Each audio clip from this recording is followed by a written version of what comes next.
Chemistry class 10 बाब 3 सबक 11 alkanes के नाला ॾियण नॉमेनक्लेचर फॉर अल्केन्स आवां केमिस्ट्री उस्ताद नजुला चन्ना अवांखे सिंध ऑनलाइन स्कूल में भली कर असांजे जो लेक्चर जो मौजू आहे नॉमेनक्लेचर फॉर अल्केन्स के नाला ॾियण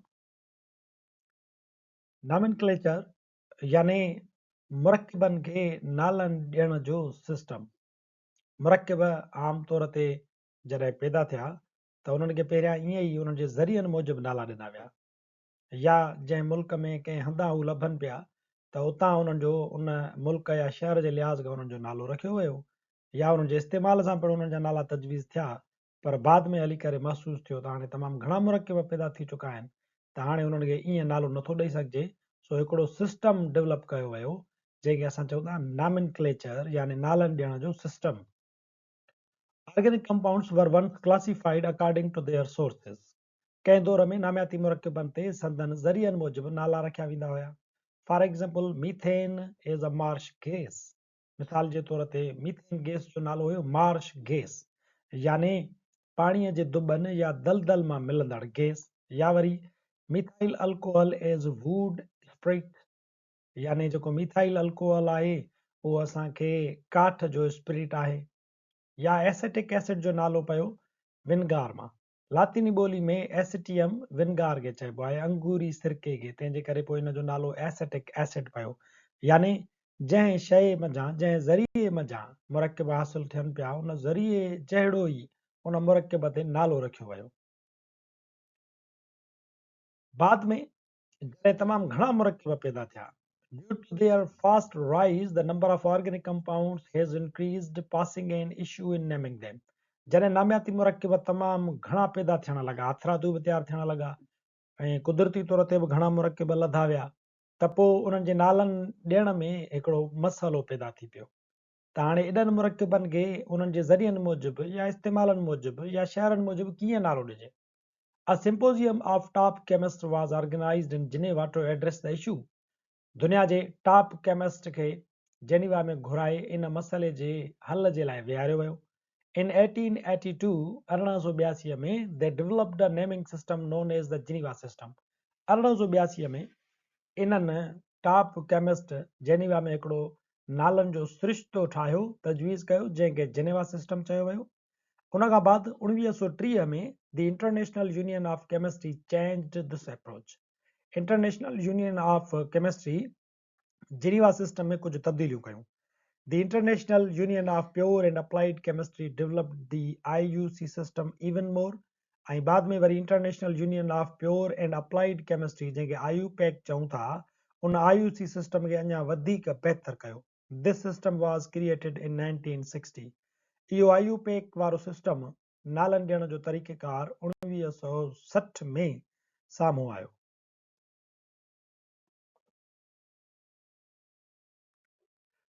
IUPAC मूजिबि असीं अल्केन्स खे जेके नाला ॾियूं था उन जा कुझु उसूल आहिनि। टेबल आहे असांखे जंहिंमें कुझु 20 जेके आहिनि अल्केन उन्हनि जा पहिरियां नाला ॾिनल आहिनि। असां हिते 10 जा नाला खयां आहिनि। मिसाल जे तौर ते जेकॾहिं कंहिं अल्केन मंझि हिकिड़ी कार्बान आहे त उनखे तव्हां मीथेन छॾींदव। जेकॾहिं 2 कार्बान आहिनि कंहिं अल्केन मुरक्कब में त उनखे ईथेन छॾिबो। जेकॾहिं अल्केन में 3 कार्बान आहिनि त प्रोपेन छॾिबो। ऐं हिकिड़ो अल्केन अहिड़ो आहे जंहिंमें 4 कार्बान आहिनि त उनखे तव्हां ब्यूटेन छॾींदव।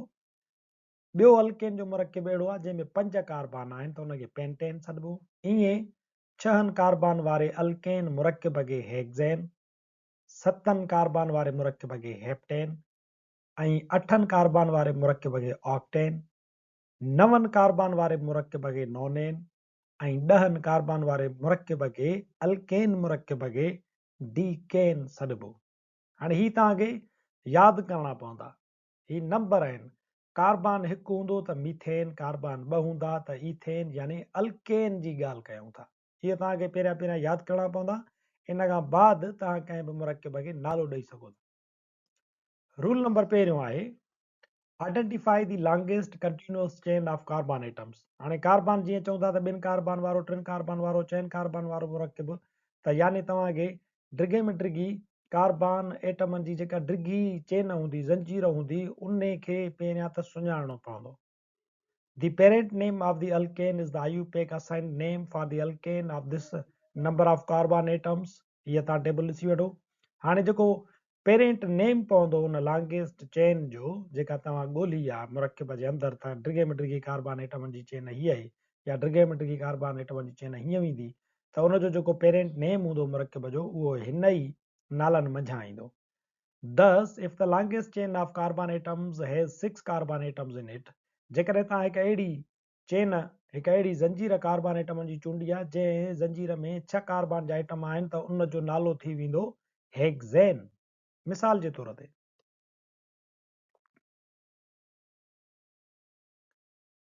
असां वटि ॿ तरीक़ा आहिनि. हिकिड़ो हाणे ॾिसो त हीअ बि कार्बन हिकिड़ी एटमनि जी चेन आहे, ऐं हीअ बि कार्बन एटमनि जी चेन आहे. हिकिड़ो तरीक़ो इहो आहे त असां हितां खां शुरू कयूं, हिकु कार्बन, ॿ कार्बन, टे कार्बन, चारि कार्बन, 5 कार्बन. हाणे इहा डिघी चेन आहे. या हीअं हलूं त असां हितां खां शुरू कयूं, 1 2 3 4 5 6. या वरी हीअं बि थी सघे थो हितां खां शुरू कयो, 1 2 3 4. हाणे हीअं वियासीं त 4 कार्बन मिलिया, हीअं हलियासीं त 5 कार्बन मिलिया, पर हीअं था वञूं त असांखे 6 कार्बन मिलिया. हाणे डिघे में डिघी ज़ंजीर असांखे कहिड़े तरीक़े सां मिले थी? हीअं हलण सां. तंहिंजे करे सही तरीक़ो इहो आहे त तव्हां उतां खां नंबरिंग शुरू कयो ऐं उन पासे ॾांहुं वञो जिते तव्हांखे घणे खां घणा कार्बन मिलनि, यानी डिघे में डिघी ज़ंजीर मिले. पहिरियों उसूल इहो आहे. हाणे जेका तव्हांखे डिघे में डिघी ज़ंजीर मिली, उन में ॾिसो त कार्बन घणा आहिनि? 6.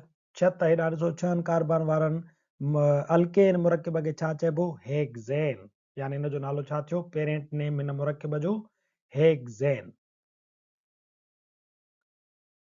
नंबर ॿियों उसूल आहे identify the substituent groups attach to the parent chain. Parent chain में लॻल सब्स्टिट्यूएंट ग्रुप जी निशानदेही कयो. सब्स्टिट्यूएंट ग्रुप छा आहे? It's an atom or group that has replaced the hydrogen atom on the parent chain. Substituent group छा आहे? उहो parent chain मंझां हाइड्रोजन खे रिमूव करे को बि ॿियो एटम अचे करे अटैच थींदो आहे, या वरी एटमनि जो ग्रुप अचे करे अटैच थींदो आहे, त उन ग्रुप खे या उन एटम खे चइजे थो सब्स्टिट्यूएंट ग्रुप. मिसाल जे तौर ते पेरेंट चेन आहे असांजी हीअ 5 कार्बन वारी, यानी पेंटेन. हाणे उन में ही सब्स्टिट्यूएंट ग्रुप आहे. इहो कहिड़ो आहे? इहो आहे मिथाइल. यानी इहा असांजी छा कईसीं? आइडेंटिफिकेशन कईसीं. हिन कार्बन जी हिकिड़ी हाइड्रोजन खे, हिते हुयो CH2, हिकिड़ी हाइड्रोजन खे H खे रिमूव करे मिथाइल ग्रुप अचे करे हिते अटैच थियो आहे. सो ही आइडेंटिफिकेशन कंदासीं. इहो नंबर ॿियों स्टेप आहे. नंबर टियों स्टेप इहो आहे, number the continuous chain in the direction that places the substituents on the lowest number carbon atoms. डिघी ज़ंजीर खे उन पासे खां नंबर ॾियणु शुरू कयो जंहिं पासे खां सब्स्टिट्यूएंट ग्रुप वेझो अचे, यानी उनजो नंबर घटि अचे. मिसाल जे तौर ते ही सब्स्टिट्यूएंट ग्रुप आहे त असां हेॾा नंबरिंग शुरू कंदासीं जीअं घटि नंबर ते इहो सब्स्टिट्यूएंट ग्रुप अचे. 1 2 3 4 5. हाणे ग्रुप जेको सब्स्टिट्यूएंट आहे उहो कांए कार्बन ते आहे? ॿिए ते.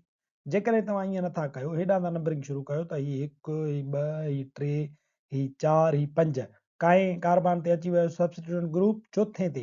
तंहिंजे करे इहो ग़लति थींदो. तंहिंजे करे सही उसूल इहो आहे त तव्हां उन पासे ॾांहुं पेरेंट चेन ते नंबरिंग कंदो जंहिं पासे खां तव्हांजो सब्स्टिट्यूएंट ग्रुप वेझो अचे. नंबर चोथों उसूल आहे write the name of the compound. हाणे मुरकब जो नालो लिखो. छा कंदासीं? The parent name is the last part of the name. जेको असां डिघी चेन ॻोल्हीसीं उनजो जेको नालो थींदो उहो आख़िर में नाले में ईंदो, पछाड़ी में. The name of the substituent group and the location number precede the parent name. Parent name आख़िर में ईंदो, उन खां अॻियां छा ईंदो? ग्रुप जो नालो, ऐं उन ग्रुप जे नाले खां अॻु छा ईंदो? उन ग्रुप जो number. A hyphen between the number associated and the substituent. हाणे छा थींदो त तव्हांजो जेको सब्स्टिट्यूएंट ग्रुप आहे उन जे नाले में, ऐं उनजो जेको नंबर आहे उन ते सब्स्टिट्यूएंट ग्रुप खे मिलियल, उन नंबर ऐं सब्स्टिट्यूएंट जे नाले जे विच में हिकिड़ी हाइफिन तव्हां ॾींदव, नंढड़ी लीक ॾींदव. मिसाल जे तौर ते हाणे ॾिसो ही पेरेंट चेन आहे चैन वारी, त हिन जो पेरेंट चेन जो जंहिंमें 4 कार्बन हुजनि उनजो नालो छा आहे? ब्यूटेन. इहो आख़िर में लिखंदासीं. पेरेंट चेन जो नालो आख़िर में लिखिबो. मथां पहिरियों शर्त आहे the parent name is the last part of the name. Parent name जेको थींदो पेरेंट चेन जो आख़िरी थींदो, हे थी वियो आख़िरी। इन खां पोइ अॻियां छा ईंदो, ग्रुप जो नालो, ग्रुप आहे मिथाइल, उहो ॾिनोसीं, ऐं नंबर काउं अथसि ॿियों, अॻियां ॾिनोसीं ॿियों। हाणे नंबर जे ऐं ग्रुप जे नाले जे विच में हाइफिन ॾींदासीं, 2 मिथाइल ब्यूटेन, इहो हिन जो नालो आहे। ॿिए पासे खां ॿियो मिसाल आहे, पेरेंट चेन आहे 5 कार्बन यानी पेंटेन, असां आख़िरी इहो लिखियोसीं पेंटेन, 2 3 डाई मिथाइल पेंटेन, ॿिए ते बि मिथाइल आहे, टे ते बि मिथाइल आहे, यानी 2 ग्रुप आहिनि, तंहिंजे करे छा कंदासीं 2, 3 hyphen di methyl 2 methyl pentane, इहो आहे नाले ॾियण जो तरीक़ेकार। If two substituents are on the same carbon of the parent chain, जेकॾहिं पेरेंट ज़ंजीर जे कंहिं हिक कार्बन ते 2 या 3 ग्रुप आहिनि, the number of the carbon they are attached to is written before each substituent name, त हर ग्रुप जे नाले अॻियां कार्बन नंबर ॾिबो। If the 2, 3 or 4 substituents are identical, जेकॾहिं उहे 2, 3 या 4 substituent ग्रुप हिक जहिड़ा आहिनि, the numbers are both written before the substituent name and the prefix di, tri, tetra is added to the name. जेकी substituent जे numbers आहिनि substituents जा, उहे अॻ में लिखबा ऐं उन सां गॾोगॾु उन नाले जे अॻियां प्रीफिक्स डाई, ट्राई या टेट्रा ॾिबी। मिसाल जे तौर ते ही पेरेंट चेन आहे 5 कार्बन वारी, यानी पेरेंट नालो थींदो पेंटेन, जेको आख़िर में ॾिबो। हाणे असां आइडेंटिफिकेशन कंदासीं ग्रुप्स जी, हिकिड़ो ग्रुप आहे मिथाइल, ॿियो बि मिथाइल आहे, टियों बि मिथाइल आहे, ॿिए ते बि आहे मिथाइल, त असां पहिरियां नंबर ॾींदासीं 2, वरी हाणे 3 ते 2 आहिनि त 3 3 ॿ दफ़ा ॾिबो, छो त 3 ते 2 जेके आहिनि ग्रुप आहिनि 2, 3, पोइ वरी असां ॾींदासीं हाइफिन। हाणे टई साॻा ई ग्रुप आहिनि त ट्राई मिथाइल पेंटेन, यानी 3 मिथाइल वारो पेंटेन, ऐं उहे 3 मिथाइल किथे आहिनि 2, 3, 3 कार्बन ते।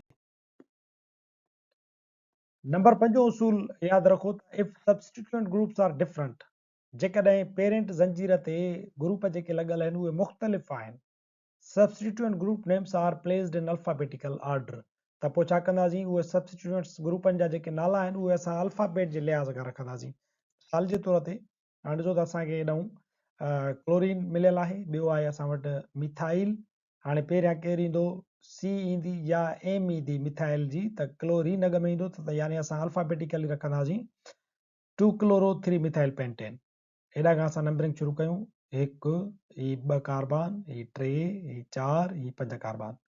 हाणे नाला कीअं रखंदासीं, पहिरियां जेको अॻ में ABC वाइज़ अल्फाबेटिकली पहिरियां नालो ईंदो उहो असां अॻ में रखंदासीं, क्लोरो 2 क्लोरो 3 मिथाइल पेंटेन।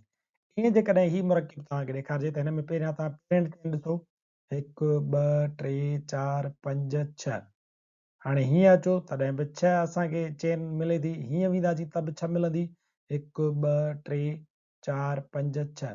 हिन पासे ॾांहुं असां जेकॾहिं अचूं था त 1 2 ॿिए नंबर ते अचे थो हाइड्रोक्सी, हेॾां था अचूं त 1 2 ॿिए नंबर ते अचे थो क्लोरो, हाणे अॻ में क्लोरो यानी सी ईंदी या हाइड्रोक्सी H ईंदी, तंहिंजे करे अॻ में ईंदी सी, सो हिन जो नालो थी वेंदो 2 क्लोरो 3 4 5 5 हाइड्रोक्सी, हिते थींदो 2 क्लोरो 5 हाइड्रोक्सी हेक्सेन, इहो असांजो थी वेंदो हिन मुरकिब जो नालो।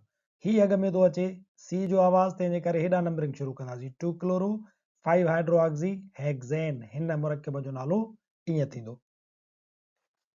नंबर 6 उसूल आहे, when different alkyl groups appear at the same location on chain from either end of the chain, जेकॾहिं पेरेंट ज़ंजीर ते ॿिन्ही पासनि खां मुख़्तलिफ़ अल्काइल ग्रुप साॻिए नंबर वारी कार्बन ते मौजूदु आहिनि, त the chain is numbered from that end to which larger radical is nearer, त नंबरिंग उन पासे खां शुरू कबी जिॾां वॾो अल्काइल ग्रुप हुजे।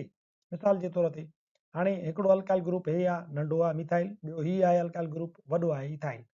हाणे छा कंदासीं, असां उन पासे ॾांहुं नंबरिंग शुरू कंदासीं जिॾां वॾो अल्काइल ग्रुप वेझो अचे, हेॾां शुरू कंदासीं, 1 2 3 4 5 6। हाणे नालो कीअं थींदो, 3 इथाइल, हे इथाइल आहे, 3 ethyl 4 methyl hexane, 3 ethyl 4 methyl hexane. हिन पासे खां शुरू न कंदासीं, हेॾां शुरू कंदासीं जिॾां वॾो अल्काइल रेडिकल मौजूदु आहे। असांजो अॼोको लेक्चर उसूल नंबर 6 सां गॾु हिते पुॼाणी ते पहुचे थो। वरी हाज़िर थींदासीं नए लेक्चर सां गॾु, तेसिताईं ॾिसंदा रहो सिंध ऑनलाइन स्कूल।